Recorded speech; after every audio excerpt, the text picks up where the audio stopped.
Hey, how's it going, everybody? Michael here with a little update for you in the Model S loaner car. I've had this car for now about 2 months while my Model 3 Performance gets checked out with the paint. I got a couple updates for you. Let's take a drive. We'll talk about the Model S and some other kind of insights overall with the brand, Model 3 Performance and the Model S. All right, let's check it out. Version 12.6 is the software on this Hardware 3 cameras. So we're heading back now. And I need to initiate drive. There we go. So hands-free, total hands-free driving with the steering wheel nag. A little jerky there. Strange, hasn't been jerky in a while, but a little jerky there. Overall, though, I gotta say the car is great. The Model S, I've been pleasantly impressed with this car. I'll move this a little bit to see the camera the best I can. I've had a Model 3 Performance since 2018. Had the second generation for a little bit while that paint got sorted out. And that's in my other videos. This car, it's great. I mean, definitely more space, a little longer wheelbase, a little more stable, a little heavier, so not as nimble. Just heard something there, don't know what that was. But overall, good car for the most part. Speed and performance is interesting. This is limited to 85 miles per hour because it's a service loaner. Not that I'm necessarily trying to go faster than that, but when you get around 60 and you floor it, you don't quite feel the same, I think, as a regular Model S. But I will say this, and no surprise, at speed, 0 to 60, 3.1 they say, 2.9 in the Model 3 Performance. You get the rollout subtracted. They're pretty comparable. From my recollection, now 2 months since I've driven my Model 3 Performance, this feels quicker. It just feels quicker. It feels more visceral in ludicrous mode. So I'm going to go into controls, insane there. So yeah, that's interesting to me. When I'm at 30 or 40 miles an hour and I floor it, it definitely feels more jerky and more powerful than the Model 3 Performance. The regular Model S with about 670 horsepower compared to the Model 3 Performance with about 510, give or take. But here we are, full self-driving. Really nice. This is obviously, you know, pros and cons to everything. It's not perfect yet, but I gotta say, getting the new iterations is great. I'm excited to get version 13 to try it out in Model 3 Performance. I'm scheduled to get my car back. Still working some things out with Tesla. And I'll probably do another video on this, but the short of it is I had some paint issues it went in for. There's a video on that. Their body shop recommended about $9,000. This isn't a brand new car, to get the panels to match, the paint that they had to do to match. So that was kind of disconcerting, to say the least, to know that, hey, I got a brand new Model 3 Performance.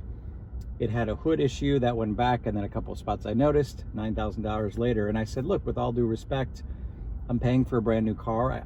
I don't really want a car that's had $9,000 worth of paint. Would it have mattered, really? Maybe not. I mean, there may be some depreciated value if the car's been painted. I wasn't as worried about that as I was, you know, the concept. Nothing's going to be perfect, and as we know, Tesla fans, I think, alike, have kind of put up with some of the quality imperfections. I'm okay with some of that too, because I like the idea of what Tesla offers overall, but there's a fine line. So the latest is I think they're going to potentially buy my car back just for what I paid for it. And then that will allow me to get another Model 3 Performance, which will now be a 25, and actually probably going to go with the Quicksilver. I'll go into that more later, and some of the tax credit and things like that. But back to the Model S. Really good, comfortable, and speed-wise. So we're at 64 now. I'm going to turn off full self-driving. Disengage. What happened? I'm not going to report anything. So I'm going to just go from 45 to 60, right? Here we go. 65, just about, roughly.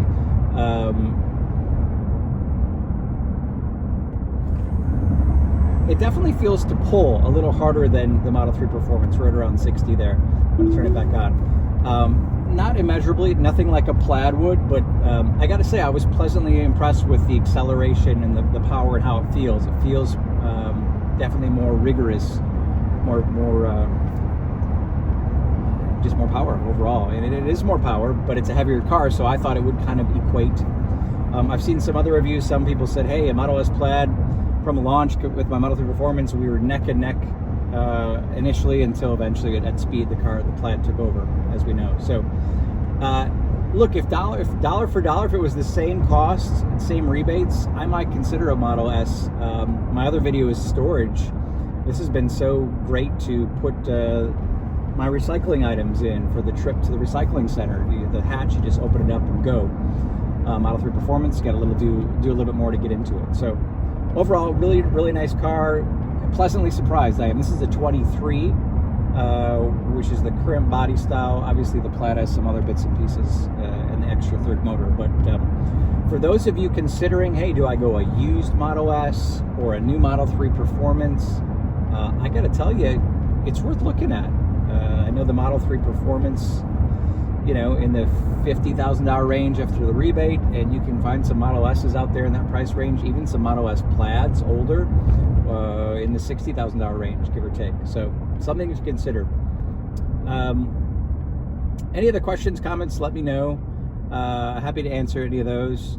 But the other thing that's nice, the hood line, the view to the road, is a little better in the Model 3. It's kind of a low cut because you don't have this, and the whole build of the car is different. I do like this speedometer in front of me. The overview of the full self-driving map with the blue line. I like that. I do kind of miss seeing it full screen that you can in the Model 3 Performance. Maybe that's a software thing. People have talked about that too, of getting them both ways. But I don't know. It's nice. It's traditional, what you're used to. But it'll be interesting to see, getting in my car after 2 months, how much I miss this. And just looking to this screen does pivot. It's a little bit larger too than the Model 3 Performance. So, something to consider. I had it pivoted, and then it kind of blocked some behind the wheel, so I went back to the straight row. What else? Suspension, the air suspension. The Model 3 Performance has that, of course, updated adaptive suspension, which I really did notice a difference over my 18 Model 3 Performance with the standard suspension. So that was improved. Comparing the Model 3 Performance to the air suspension, I would say the air suspension might be a touch softer and smoother. And then in sport mode, when you go into suspension, you can choose sport here. And there's the nag. Pay attention to the road. If you look off for 1 second, it gets you. I would say the sport mode's maybe a touch firmer, but then again, it's a heavier mass, bigger car, so it's not really a fair comparison. Overall, I'm pleasantly surprised with the Model 3 Performance updated suspension that's now kind of adaptive.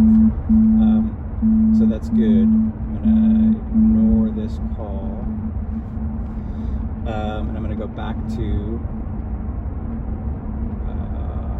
suspension. Pedals I'll put back in sport. I'm going to pay attention to the road now too. It's very on, for sure. The camera is very sensitive. You can wear sunglasses. Sometimes that helps a little bit, but it's looking where your hands are. For the full self-driving stuff, people have kind of mentioned how sensitive it is. And if you're holding your phone, it'll catch that.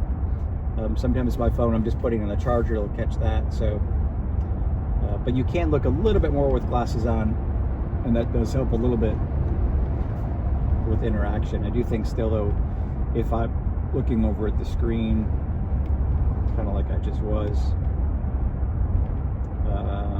yeah, that's a little bit better. You can notice if I adjust this. Oh no, it got me. So it notices I'm looking off, and probably it senses the touch, that you're obviously touching something on the screen. So, I got to hand it to Tesla. If you want true ability to not touch the wheel, they want to make sure that your attention is facing forward. So I understand where they're coming from. Like I said, eager to try 13.2. I think that's the latest software I've had updated to my car since it went into service 2 months ago, roughly. Got the car on September 13th. Friday the 13th. Should have been an omen, maybe, as far as the paint goes. But I do have to say this. Overall, Tesla and the Charlotte Matthews facility have been great. The service manager has been really, really assistive and responding to emails often and keeping me updated on some of the processes that we've been going through, the buyback process. all of that. So that's helpful and hopeful. And look, they are busy.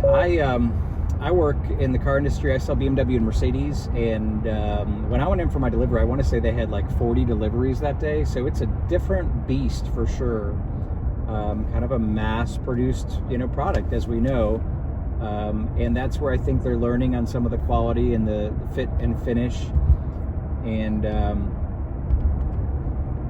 look at the value, the money, the car. 48 grand after the rebate on my Model 3 Performance to get a BMW, equivalent, you're talking several thousand more. But a base 3 Series, not nearly as quick, in the same price point, and never would I expect to see some of the paint imperfections on a new BMW or a Mercedes. And it's interesting to me how we've all kind of become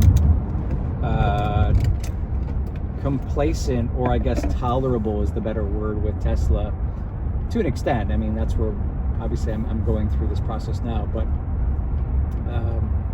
yeah, tolerance is interesting, and maybe it's brand loyalty, call it what you want. I love the software. I still hope Mercedes and BMW could merge somehow, and what I sell could get the software. It's awesome.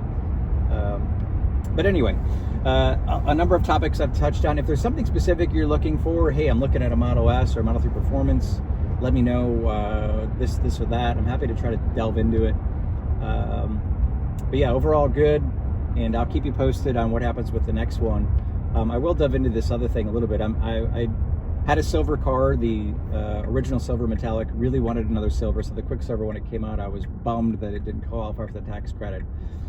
As it turns out, if everything works as planned, because Tesla's buying back my Model 3 Performance that I traded full self-driving in on, I will get money back for what the amount I paid originally. Well, back in 2018, it was $5 grand for enhanced autopilot, and then $3 grand for full self-driving. So I'll get that full $8 grand cash back, which I'll then go ahead and use to reimburse myself for paying for the $8,000 that qualifies me for the tax credit on the new Model 3 Performance, the Quicksilver. That's the plan, tentatively. So I mean, that worked out in that way, but it was without my car for 2 months, still making payments on that.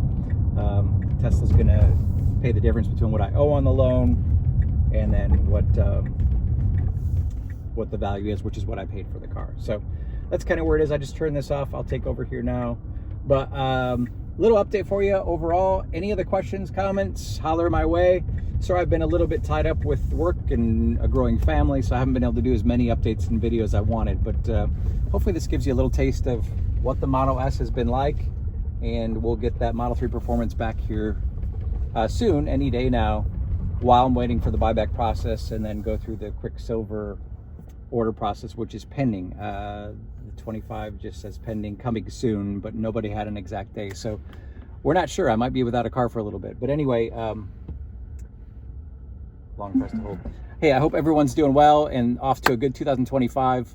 Try to make it positive. There are many worse problems in life for sure, as we know, globally, not to get on a soapbox. So I'm not complaining. I just am kind of trying to educate people on kind of the process, things to look out for, things to expect, and hope everybody has a great time and a great day, and enjoy your Tesla or your Tesla research. And if I can help with any other cars, of course, shameless plug, BMW, Mercedes is my day job, and big automotive fan overall. So again, hope all is well with everybody and you're making the most of your days, as we all try to. Happy 25, everybody.